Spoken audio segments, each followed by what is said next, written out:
Baik, selamat malam teman-teman. Selamat malam Ibu Maya. Om Swastiastu. Assalamualaikum warahmatullahi wabarakatuh. Salam sejahtera bagi kita semua. Salam nama budaya. Salam kebajikan. Rahayu, rahayu, rahayu. Eh, Sebelum acara dimulai, ada baiknya mungkin kita berdoa sejenak ya agar kegiatan malam hari ini atau petang hari ini bisa berjalan dengan lancar. Oke, berdoakan saya pimpin langsung. Berdoa menurut agama dan kepercayaan masing-masing dimulai.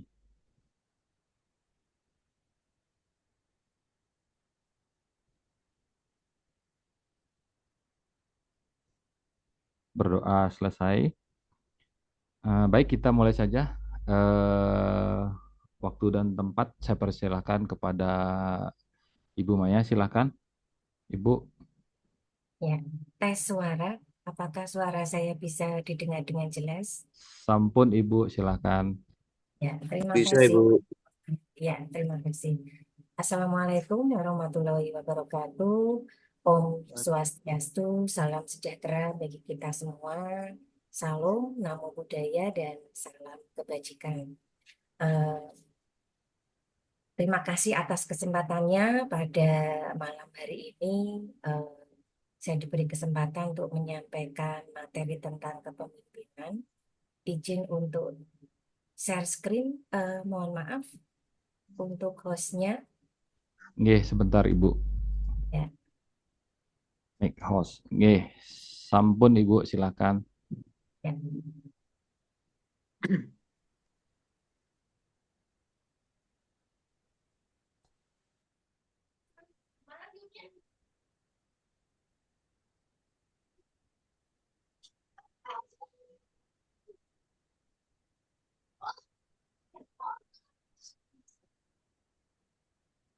Apakah sudah terlihat? Sudah, Sudah Bu. Ibu, silakan. Oh iya, terima kasih.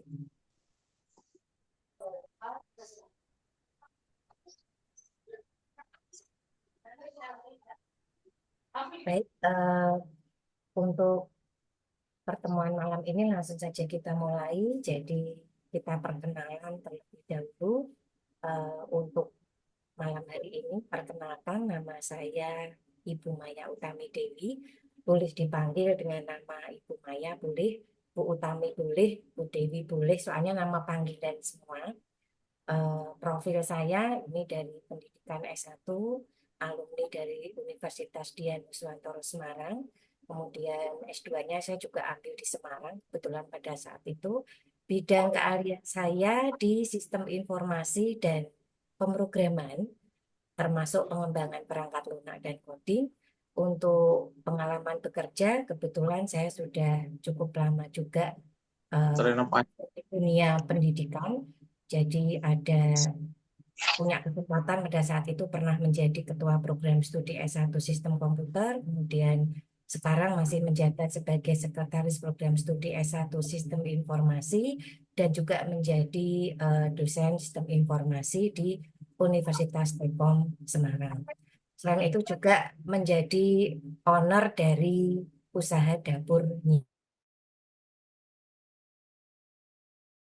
Yang ini mungkin nanti ada semacam ini ya, apa namanya,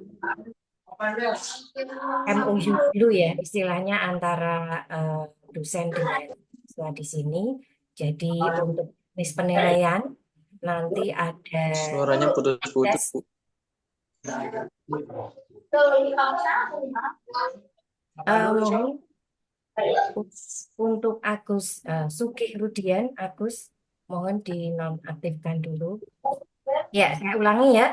Untuk teknis penilaian nanti ada selain presensi, ada juga tugas, dan juga ada ujian tengah semester dan ujian akhir semester.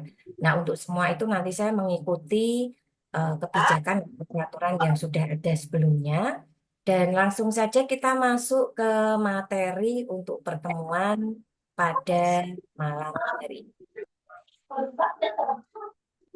Di sini kita melihat bahwa materi pengantar dari kepemimpinan ini disebutkan kepemimpinan itu adalah kemampuan seseorang untuk mempengaruhi, mengarahkan, dan menginspirasi orang lain agar bekerja menuju tujuan bersama.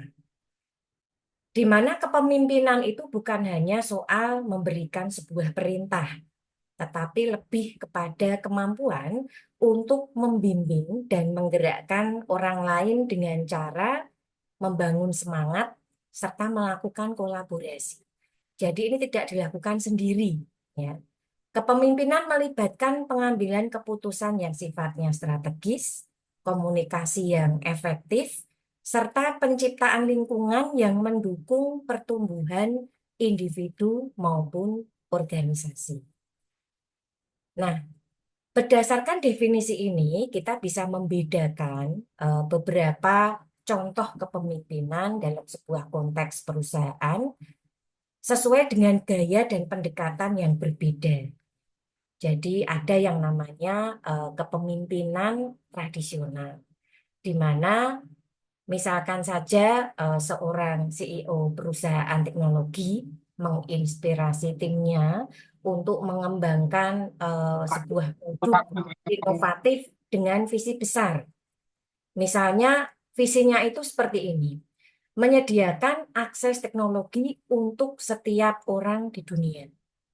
Punya visi besar seperti itu ya. Nah, kira-kira action apa yang perlu dilakukan? Nah, di antaranya mengadakan pertemuan rutin untuk memotivasi karyawan, karena untuk mencapai katakanlah visi besar seperti itu tidaklah mudah ya. Kemudian memberikan kesempatan bagi anggota tim untuk berkontribusi dalam pengambilan keputusan strategis. Selain itu juga memberikan penghargaan atas ide-ide kreatif yang menggerakkan perusahaan ke arah visi tersebut. Itu contoh untuk kepemimpinan yang sifatnya transformasional. Nah, berikutnya ada lagi gaya kepemimpinan demokratis. Dicontohkan misalkan ada seorang manajer proyek di sebuah perusahaan besar gitu ya. Perusahaan desain grafis misalkan melibatkan semua anggota tim dalam menentukan konsep desain untuk klien yang besar. Nah, apa actionnya dari kepemimpinan yang sifatnya demokratis ini? Salah satunya adalah mengumpulkan masukan dari setiap anggota tim sebelum memutuskan arah proyek itu mau bagaimana. Ya. Nah, kemudian yang kedua, membentuk kelompok diskusi untuk mengevaluasi kemajuan proyek. Jadi ada evaluasinya. Kemudian mendorong rasa kepemilikan atas proyek di antara anggota tim. Nah, contoh yang lainnya kepemimpinan visioner. Contohnya founder perusahaan seperti startup misalkan ya, e-commerce yang menetapkan arah baru dengan mengadopsi teknologi AI untuk personalisasi pengalaman pengguna. Nah, action apa yang dilakukan di sini? Memberikan pelatihan untuk karyawan agar siap mengimplementasikan teknologi baru.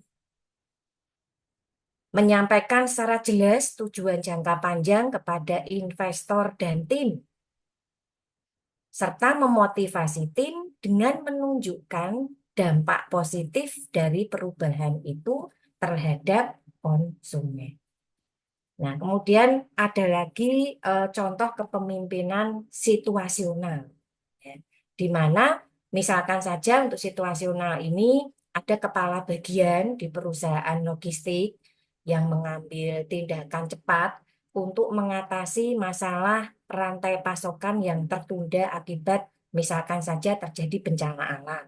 Ya. Nah, kira-kira action apa yang dilakukan di situ? Mengambil alih pengambilan keputusan pada situasi kritis. Nah, kemudian yang berikutnya membagi tugas kepada tim dengan pendekatan langsung. Serta kembali ke pendekatan kepemimpinan kolaboratif setelah krisis itu berhasil diatasi. Nah, ada lagi yang namanya kepemimpinan pelayanan atau servant leadership. Contohnya misalkan manajer SDM ini di sebuah perusahaan multinasional itu memprioritaskan kesejahteraan karyawan selama masa pandemi. Nah, kira-kira actionnya apa saja? Menyediakanlah program kesehatan mental untuk karyawan, kemudian memberikan fleksibilitas kerja jarak jauh, ya. Karena kan pandemi itu istilahnya mungkin tidak diminta untuk berkumpul terlalu lama seperti itu ya. Jadi ada fleksibilitas untuk karyawan yang mungkin domisilinya jauh seperti itu. Kemudian mendengarkan kebutuhan karyawan dan menerapkan kebijakan yang mendukung produktivitas mereka. Nah, ini tadi adalah beberapa gaya kepemimpinan dari definisi kepemimpinan yang kita lihat di sini.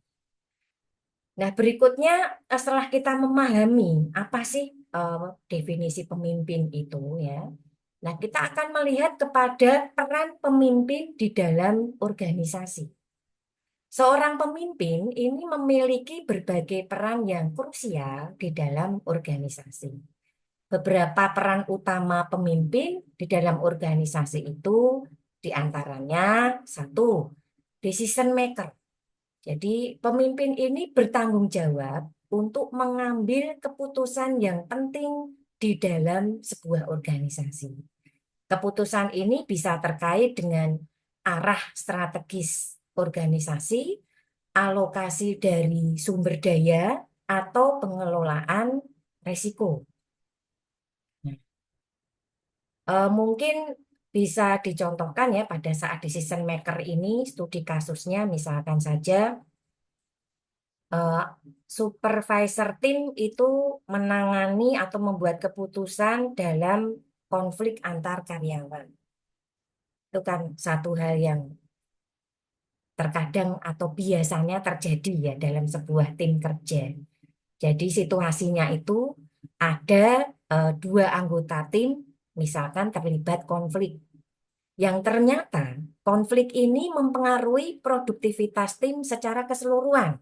Dampak dari konflik antar anggota tim itu ternyata membawa pada pengaruh produktivitas tim. Nah, ini kan cukup berbahaya ya kondisi seperti ini. Nah, kira-kira apa sih decision maker dari seorang supervisor? Maka di sini supervisor memutuskan untuk mengadakan sesi mediasi formal untuk menyelesaikan konflik daripada memindahkan salah satu anggota ke tim yang lain. Karena belum tentu juga nanti setelah dipindahkan itu tidak timbul masalah, gitu kan. Maka di sini ada satu decision maker yang dibuat oleh misalkan supervisor tadi dengan mengadakan sesi mediasi formal. Nah, kira-kira action apa dari keputusan itu setelah membuat keputusan tadi, actionnya apa saja? Mendengarkan kedua belah pihak secara netral, jangan sampai berat sebelah gitu ya. Sehingga nanti keputusan atau hasil dari yang sudah dibuat mediasi tadi juga netral sifatnya kalau tidak berat sebelah. Nah, kemudian yang kedua menentukan solusi kompromi yang adil. Adil buat kedua-duanya dan adil buat tim juga. Ya, karena di sini kan posisinya sudah mulai mempengaruhi dari dia harus memberikan kompromi yang seadil-adilnya buat semuanya. Bagi yang bermasalah juga adil, bagi yang lainnya yang terkena dampak juga adil. Nah, kemudian action yang berikutnya adalah mengawasi. Tetap ada pengawasan ya. Mengawasi interaksi tim setelah mediasi tersebut selesai dilakukan untuk memastikan hubungan kerja itu apakah bisa berjalan dengan lancar atau tidak. Nah, jadi tetap setelah dilakukan mediasi itu ada pengawasan. Itu tadi sebagai contoh dari decision maker ya. Nah, kemudian untuk yang kedua, peran yang kedua ini memberikan inspirasi dan motivasi. Pemimpin perlu menginspirasi dan memotivasi timnya agar tetap bersemangat dan fokus pada tujuan bersama. Ini dapat dilakukan melalui komunikasi yang jelas dan memberikan contoh yang baik dalam tindakan. Sebagai contoh, misalkan saja ya di sini kita ambil contoh di sebuah hotel saja lah. Manajer hotel ini menginspirasi staf untuk memberikan layanan yang terbaik karena dia memberikan inspirasi dan motivasi ya. Jadi misalkan saja ada situasi seperti ini. Hotel itu sedang mengalami musim ramai atau high season. Dan staf itu merasa kewalahan karena banyaknya tamu. Nah, kira-kira dari keputusan yang dilakukan oleh manajer tadi, yaitu dengan memberikan pelayanan terbaik tadi ya, actionnya apa saja? Manajer mengadakan briefing pagi setiap hari dengan pesan motivasi, karena dia kan memberi inspirasi dan motivasi ya. Misalkan saja kita bukan hanya melayani tamu, tapi menciptakan pengalaman yang tidak terlupakan. Dan saya percaya pada kemampuan kalian untuk melakukannya. Ini misalkan motivasi yang diberikan oleh manajer tersebut kepada para stafnya. Nah, kemudian action yang berikutnya adalah memberikan penghargaan harian. Ada reward ya, seperti karyawan teladan hari ini kepada staf yang memberikan layanan terbaik. Misalkan itu personal ya personal, misal tim ya diberikan penghargaan kepada tim. Nah, berikutnya ikut serta di lapangan, membantu tim pada saat jam-jam sibuk ya. Ini menunjukkan dukungan langsung kepada para staf tadi dari pimpinan. Ya. Nah, ini adalah salah satu contoh pemberi inspirasi dan motivasi. Berikutnya adalah membangun visi dan misi. Pemimpin berperan dalam menetapkan visi dan misi organisasi yang memberikan arah dan tujuan yang jelas bagi seluruh anggota.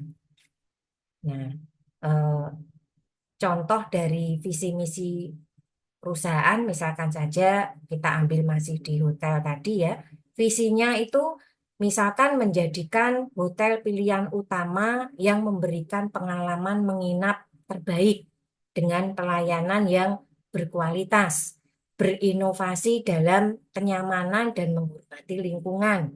Misalkan visinya seperti itu. Nah, misinya memberikan layanan yang memuaskan tamu dengan standar keunggulan dan profesionalisme. Kemudian meningkatkan inovasi dan fasilitas teknologi untuk kenyamanan pelanggan ya. Kemudian memberdayakan karyawan dengan pelatihan dan perkembangan yang berkelanjutan. Serta menjunjung tinggi budaya lokal dalam setiap layanan. Ini misalkan contoh dari misi. Nah, kemudian yang berikutnya ada change manager. Pemimpin harus mampu memimpin dalam perubahan organisasi, mengatasi hambatan, dan membantu anggota tim beradaptasi apa namanya dengan perubahan tersebut ya. Sebagai contoh adalah misalkan saja ada sebuah perusahaan teknologi besar ini memutuskan untuk mengganti sistem perangkat lunak ya yang sudah digunakan selama bertahun-tahun dengan sistem baru yang lebih canggih.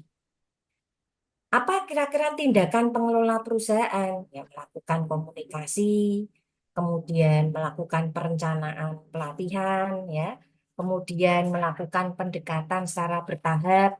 Ini adalah contoh dari change manager. Berikutnya, peran pemimpin adalah menyelesaikan masalah. Pemimpin itu seringkali dihadapkan dengan berbagai masalah yang membutuhkan solusi kreatif dan efisien, di mana mereka harus mampu menganalisis masalah, mencari solusi, dan memastikan implementasinya berjalan dengan baik. Kemudian yang keenam ada pengembangan tim, di mana di sini pemimpin itu punya tanggung jawab untuk mengembangkan potensi setiap anggota tim. Mereka harus diberikan pelatihan, dukungan, dan umpan balik. Ya. Nah, berikutnya lagi adalah komunikator efektif. Di sini kita melihat bahwa pemimpin itu harus memiliki kemampuan untuk berkomunikasi dengan baik. Ya, oke. Kemudian yang 8 itu adalah pengambilan keputusan etis, di mana pemimpin itu harus membuat keputusan yang tidak hanya menguntungkan organisasi, tetapi juga mempertimbangkan aspek etika dan kesejahteraan semua pihak yang terkait. Oke, baik. Apakah ini sudah selesai, Pak Putu? Boleh Ibu mau buka sesi tanya jawab silakan. Oke, ini masih masih ini ya, masih pengantar sekali sifatnya. Tidak masalah Ibu karena apa kita berbagi pengalaman dengan teman-teman. Jadi teman-teman yang hadir hari ini itu lebih banyak eh, di hotel Ibu gitu ya. Jadi Oke, mungkin ya, enggak. ya, Iya. ya. Atau mau buka sesi tanya jawab Ibu silakan. Monggo, siapa yang Ya. mungkin mau bertanya dari Oke, materi yang silakan disampaikan? ada yang ingin tanya raise hand boleh. Nah, ini juga teman-teman gitu ya. Kebetulan Ibu Maya memang di bidang informatika. Kapan lalu juga sempat saya sampaikan, walaupun gitu ya, walaupun teman-teman mungkin banyak megang kunci, megang obeng, megang tang gitu, atau belepotan mungkin belepotan minyak, oli dan sebagainya itu, ya tetap harus apa dengan kemajuan teknologi, mau tidak mau, digitalisasi dan segala macamnya juga harus dikenalkan kepada teman-teman yang lebih banyak mungkin di mekanikal, elektrikal, dan plumbing itu mungkin Ibu ya. Jadi teman-teman Iya. itu mau tidak mau memang harus kita siap gitu ya. Sedikit-sedikit sih sudah Oke, sih ini Ibu gininya. Ada yang ingin? sudah ada yang mau tanya nih, kayaknya Oke, dari Mas Ali Mas Mustafa ya. Ali Mustafa, silakan Mas Ali. Silakan. Oke, Ibu. Terima kasih, Bu. Perkenalkan, nama saya Ali Mustafa. Ya, Eh, ini kebetulan saya di apa namanya di tempat kerja di hotel sebagai leader lah, kok bisa dikatakan. Eh, ini saya biasa punya apa namanya punya masalah dengan apa ya untuk nangani situasi. Kalau kita apa tim kita itu, Bu, kalau nggak sepakat gimana cara nangani situasi kalau anggota kita itu tidak sepakat dengan apa yang kita berikan, maksudnya keputusan atau arahan yang kita berikan, Bu. Itu gimana caranya, Bu? Itu aja sih, Bu. Terima kasih. oke. Iya, terima kasih untuk Mas siapa tadi ya? Ali ya, Mas Ali. untuk Mas Ali atas pertanyaannya. Ya, memang tidak semua keputusan dari seorang leader yang kita anggap sebagai pimpinan ya di sini ini diterima oleh semua anggota tim ya. Menghadapi situasi di mana anggota tim tidak sepakat adalah hal yang umum, Mas. Ya, jadi Mas Ali tidak usah berkecil hati dan itu hal yang sangat umum. Eh, ini menjadi kesempatan bagi Mas Ali untuk menunjukkan kepemimpinan yang efektif dengan menyelesaikan konflik dan tetap menjaga harmoni dari tim tersebut. Nah, langkah-langkahnya apa saja Mas Ali yang di kesempatan kepada setiap anggota untuk menyampaikan argumen atau pandangan mereka. Mereka pasti punya reason ya masing-masing. Kenapa sih sampai nggak sepakat kayak gitu kan? Nah, pastikan ketika Mas Ali tadi mendengarkan semua pendapat itu tetap menunjukkan sikap netral ya, tanpa istilahnya kan ada nih kadang-kadang leader itu yang kalau saya udah mengeluarkan satu putusan ya udah saya nggak mau dengarkan pendapat orang kayak gitu kan. Ada baiknya ketika sebuah keputusan sudah diberikan, kita tetap mendengarkan pendapat tersebut untuk kita simpan di kemudian hari. Sehingga keputusan-keputusan berikutnya itu kita sudah mengcover dari pendapat-pendapat anggota tadi, tetap sikapnya netral, ya. Nah, ini yang kadang sikap ini yang nggak semua orang tuh kadang-kadang punya, Mas Ari. Nah, kemudian yang kedua, identifikasi masalah utama. Cari tahu inti dari ketidaksepakatan tersebut. Ya, apakah itu karena tujuannya yang tidak jelas atau metode yang berbeda atau masalah pribadi. Nah, tanyakan pertanyaan seperti apa sih yang menjadi masalah? Mengapa kok kurang pas kayak gitu ya. Kemudian yang berikutnya, yang ketiga fokus pada tujuan bersama. Ingat bahwa apapun keputusan yang dibuat oleh Mas Ali sebagai seorang leader, ingatkan tim tentang visi misi yang ingin dicapai. Ya, bagaimana kesepakatan atau solusi tertentu itu dapat mendukung pencapaian tujuan bersama. Ya. Kemudian yang terakhir mungkin diajak untuk kolaborasi, misalnya bagaimana kalau kita cari jalan tengah seperti itu ya, libatkan semua pihak pada saat proses pengambilan keputusan agar mereka itu merasa punya kontribusi seperti itu ya. Dan jangan lupa ketika kita membuat sebuah keputusan itu gunakan data dan fakta. Jika memungkinkan, dukung argumen dengan data atau fakta untuk membantu tim melihat masalah secara objektif, bukan emosional. Seperti itu. Nah, kemudian tetap otoritas sebagai leader ini wewenangnya Mas Ali ya untuk mengambil keputusan terbaik. Jadi jelaskan alasan di balik keputusan yang dibuat oleh Mas Ali tadi agar anggota tim itu memahami sebetulnya apa sih yang mau apa istilahnya diminta oleh Mas Ali ini. Dan jangan lupa berikan apresiasi untuk anggota tim atas masukan mereka, meskipun mungkin tidak semua diterima. Karena seperti ini bisa membangun kepercayaan ya. Anggota itu merasa dihargai, didengar. Itu penting Mas Ali ya. Nah, kemudian jangan lupa evaluasi bagaimana situasi tersebut dapat ditangani dengan baik. Jadi kira-kira itu jawaban dari saya, Mas Ali, untuk masalahnya Mas Ali tadi. Begitu, Mas Ali? Terima kasih banyak Bu, terima kasih Ya, banyak penjelasannya Rahayu. kembali ya. Ada lagi nih kayaknya dari Satu lagi Mas Esis kayaknya Mas Esti ya. lumayan. Oke, Silakan oke, Mas Esis. silakan. Selamat malam Ibu. Malam ya. Bu, saya dari ASIS Bu, dari Denpasar. Mau Iya, tanya Bu, dan minta iya. solusinya. Hampir sama sih sama kayak Mas Ali. Terus gimana sih caranya Bu, mereka bisa mau nurut? Karena kita sudah coaching mereka, terus sudah diarahkan, sudah dikasih tahu cara-cara penyebabnya. Tapi kadang-kadang tetap bandel. Itu yang kadang-kadang kita agak kebingungan. Masalahnya tim saya juga lumayan banyak, ada 30 sampai 40-an orang. Tapi masalah Oke, untuk kebanyakan sama kayak Mas Ali gitu. Mungkin bisa dibantu Bu, untuk oke. pencerahannya. Ya, terima kasih Mas Esti atas pertanyaannya, nggih. Ini saya coba bantu. Jadi memang itu menjadi tugas seorang pimpinan untuk melakukan pengarahan atau memberikan arahan kepada anggota tim ya atau bawahan ya. Yang pertama sih langkahnya mungkin caranya bangun kepercayaan dulu Mas Esis ya. Lakukan apa yang Mas Esis katakan dan penuhi apa yang Mas Esis janjikan. Bersikap adil, tidak memihak, agar tim itu merasa yakin bahwa Mas Esis ini memiliki niat baik itu untuk semua, bukan untuk kepentingan Mas Esis sendiri dan atau menguntungkan salah satu pihak misalkan ya.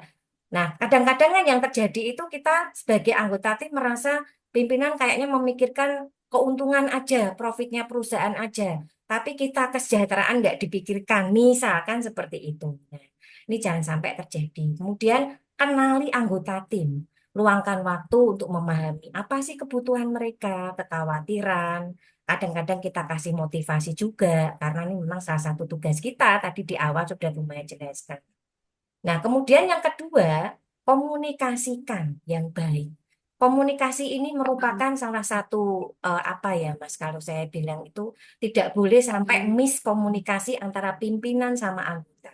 Ya, pastikan anggota tim itu memahami alasan dibalik arahan-arahan yang Mas Esis lakukan.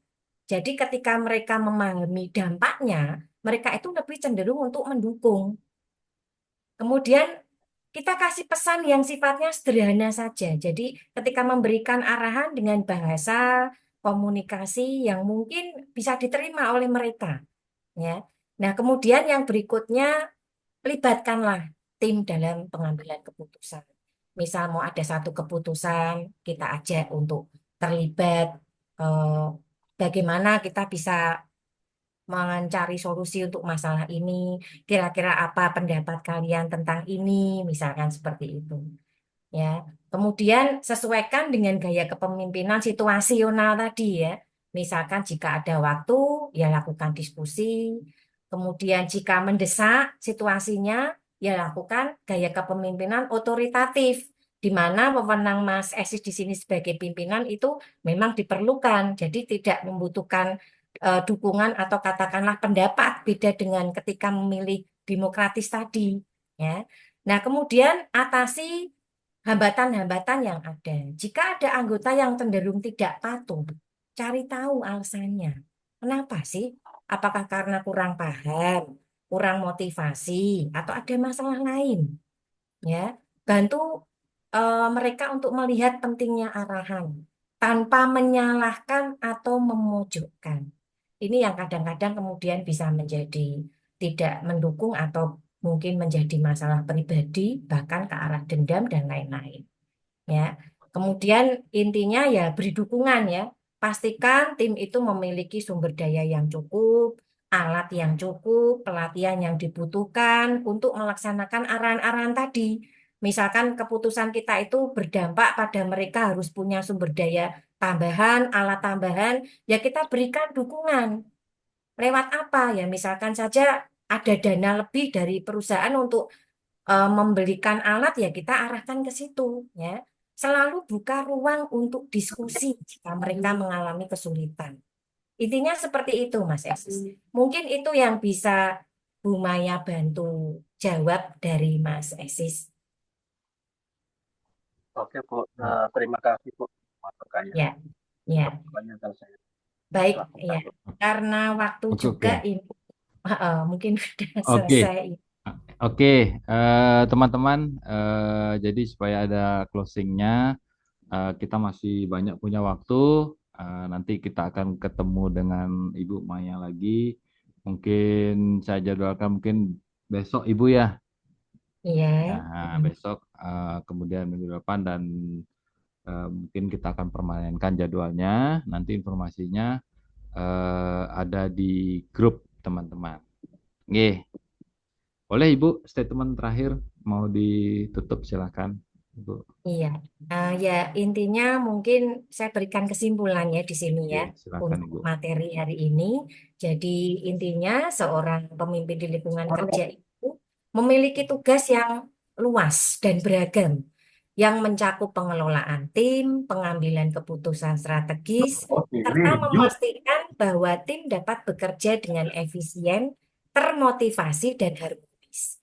Tanggung jawab mereka melibatkan aspek manusiawi dan operasional, di mana pemimpin harus mampu membuat keputusan yang baik, mengatasi konflik, serta menciptakan budaya kerja yang mendukung keberhasilan jangka panjang organisasi. Dengan memiliki kemampuan untuk mengelola berbagai tugas dan tanggung jawab ini, maka pemimpin akan mampu membawa organisasi ataupun timnya ke arah yang lebih baik. Nah, kira-kira mungkin itu yang bisa saya sampaikan pada apa namanya pertemuan Oke, kali ini. Ya, oke, ya terima mungkin kasih Bu ada Maya. moto sedikit Pak, ada moto sedikit Pak Putu. Eh, kalau saya sih Maaf. itu aja sih, Tut Wuri Handayani, ketika pemimpin di depan, ketika pemimpin di tengah, ketika pemimpin di belakang. Itu aja sih Bu. Ing Ya, Arso ya, Asung Tulodo, Ing Madya Bangun Karso, Tut ya, Wuri Handayani. Gitu. ya. Oke, Oke. oke, mungkin itu saja teman-teman. Terima kasih sudah hadir hari ini. Jadi langsung saja saya tutup. Terima kasih. Saya tutup. Om Santi Santi Om. Selamat beristirahat. Nanti kita ketemu lagi di grup. Oke. Oke, Terima kasih. sama. Terima Terima kasih Pak Gading. Selamat Terima malam, kasih terima Bu kasih Maya. Pak. Terima Ya, kasih Bu Maya. terima kasih semuanya.